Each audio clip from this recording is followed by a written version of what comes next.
Well my name is आशीष चड्ढा और आज हम जिस टॉपिक के बारे में बात करेंगे वो है जीटीई। पहले हम मोनिका मैम से ये जानेंगे कि एक्चुअल में जीटीई होती क्या है। Yes Ashish.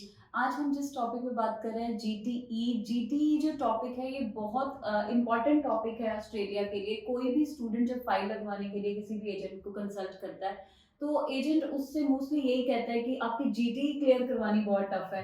एंड कुछ एजेंट्स एंड कंसल्टेंट्स तो ऐसे भी हैं जो कि जीटीई के नाम पे भी पैसे चार्ज करते हैं। सो एक्चुअल में जीटीई क्या है एंड इसको हम कैसे क्लियर कर सकते हैं with our documents, not instead of fake documents की अगर हम बात करें तो हम अपने ही डॉक्यूमेंट्स के साथ जीटी को कैसे क्लियर कर सकते हैं, आज की वीडियो इसी पे ही है।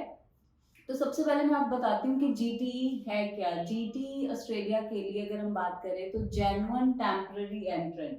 सो जेन्युइन टेम्पररी एंट्रेंट जो कि नेम से ही क्लियर होता है कि वो स्टूडेंट जो जेन्युइन टेम्पररी रेजिडेंस के लिए ही जा रहा है, जो स्टडी के लिए जा रहा है, उसी को जीटी क्लियर करना है। तो जीटी क्लियर करने के लिए कुछ बेसिक स्टेप्स हैं, लाइक आपकी एजुकेशन क्या है, एजुकेशन आपने कौन से ईयर में पास आउट हो, कौन से बोर्ड से पास आउट हो, एंड आफ्टर एजुकेशन आपने क्या किया है, लाइक जॉब की है, एक्सपीरियंस है आपका, या आपने कोई डिप्लोमा किया है, जो भी किया है, आपका कोई हेल्थ इश्यूज रह गया जिसकी वजह से गैप बन गया, तो वो आपको जस्टिफाई करना है। देन अगर हम बात करें फाइनेंशियल की, कि हमें अपनी फाइल में फंड्स दिखाने हैं कि हम अपनी फुल फी को कैसे मैनेज करेंगे, हमारी फैमिली हमें कैसे सपोर्ट करेगी।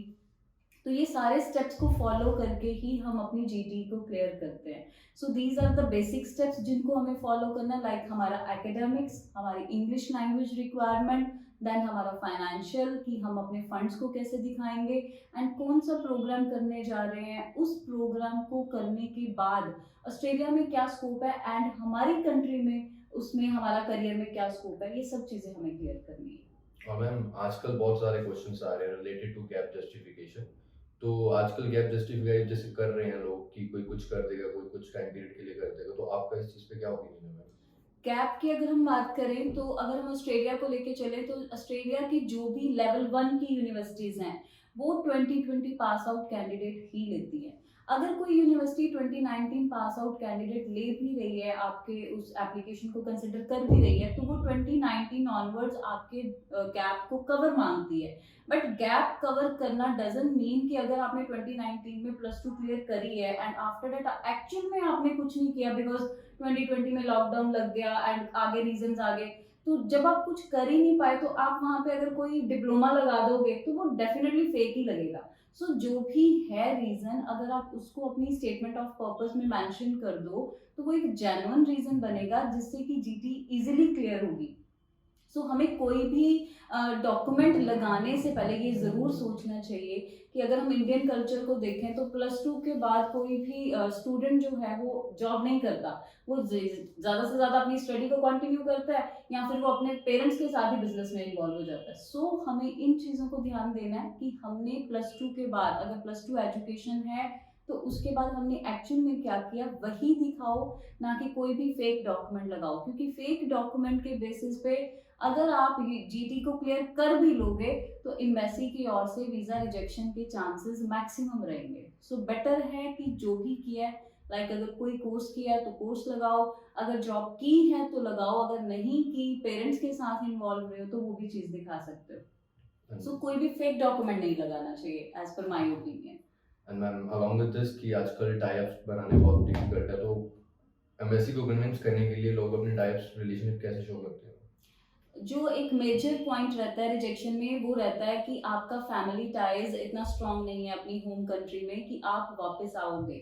ये चाहे हम कनाडा की बात करें या फिर ऑस्ट्रेलिया की बात करें, जब हम फैमिली टाइज की बात करते हैं तो इसका मतलब ये नहीं है कि हमें अपनी फैमिली में अगर हम 4 बंदों के साथ रह रहे हैं, अपने पेरेंट्स अपने ब्रदर सिस्टर के साथ, तो हमने ये लिख दिया कि हम फैमिली में ये बंदे हैं तो डेफिनेटली मैं वापस आऊंगा, तो ये नहीं है। लेकिन यस, आप कौन सा प्रोग्राम करने के लिए जा रहे हो, उस प्रोग्राम का इंडिया में क्या स्कोप है, एंड फर्दर जिस कंट्री में पढ़ने के लिए जा रहे हो वहां पे क्या स्कोप है। अगर आप ये चीजें दिखाते हो कि यस, अगर मैं एक बिजनेस प्रोग्राम करने के लिए जा रहा हूँ तो मैं क्यों जा रहा हूँ, एंड जब मैं करके आऊंगा तो क्या मेरा यहाँ पे स्कोप रहेगा, लाइक मैं अपने फैमिली बिजनेस को एक्सपैंड करूंगा, या मैं उस बिजनेस प्रोग्राम को करने के बाद कुछ ऐसी कंपनीज हैं या कुछ ऐसे फील्ड हैं जिसमें मैं जॉब कर सकता हूँ, तो फिर कहीं ना कहीं वो फैमिली टाइज स्ट्रॉन्ग बनते हैं। अगर आप सिंपल लिखो कि यस मेरे पास बहुत मतलब फाइनेंशियली मैं स्ट्रांग हूँ एंड मैं वापस आऊंगा, तो ये एक इलॉजिकल रीजन है कि आपने अपने फंड्स दिखा दिए और आपके फैमिली टाइज स्ट्रॉन्ग हो गए। सो फाइनेंशियल के साथ साथ आपका करियर प्रोस्पेक्ट बहुत क्लियर होना चाहिए कि आप किसी प्रोग्राम को करने के लिए क्यों जा रहे हैं, बिकॉज ऑस्ट्रेलिया एक ऐसा कंट्री है जो आपका व्यू अच्छी तरह से जानना चाहता है कि अगर आपने यहाँ से स्टडी छोड़ के 3 साल के गैप के बाद अगर आप पढ़ना चाहते हो, वो भी किसी अब्रॉड कंट्री में, तो उस प्रोग्राम को आपने चूज क्यों किया? क्या वो आपकी कंट्री में नहीं था? और अगर था तो आपने यहाँ पे क्यों नहीं चूज किया, आपने वहां पे चूज क्यों किया? एंड उस प्रोग्राम को करके आप अपनी होम कंट्री में कैसे अपने काम को अच्छे तरीके से कर सकते हो, कौन सी जॉब्स आपने ऑलरेडी फाइंड कर रखी हैं जिसमें कि वो आपकी कंपनीज चाहती हैं कि आप एक अच्छी स्टडी लेके आओ और आपको अच्छी डेजिग्नेशन मिले। सो ये सारी चीज़ों को क्लियर करना, अपना विजन एम्बेसी को बताना एंड यूनिवर्सिटी को क्लियर करना, ये बहुत ज़रूरी है एक जीटी क्लियर करने के लिए।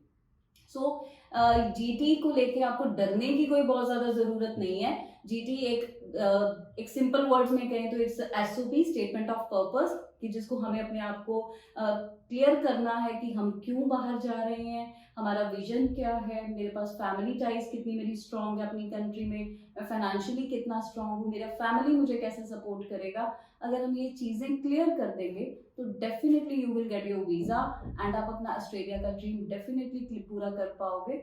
और कुछ क्वेश्चंस हैं Ashish? Thank you so much ma'am. I believe कि जैसे मेरे डाउट्स क्लियर हो गए वैसे सभी देखने वालों के doubts thank you clear so हो गए। Much. Thank you so much. अगर आप ऑस्ट्रेलिया के लिए अप्लाई करना चाहते हैं या आपके कोई डाउट्स है तो आप हमें इस नंबर पे कांटेक्ट करें 9888370040, और या आप विजिट कर सकते हैं VMS ओवरसीज जालंधर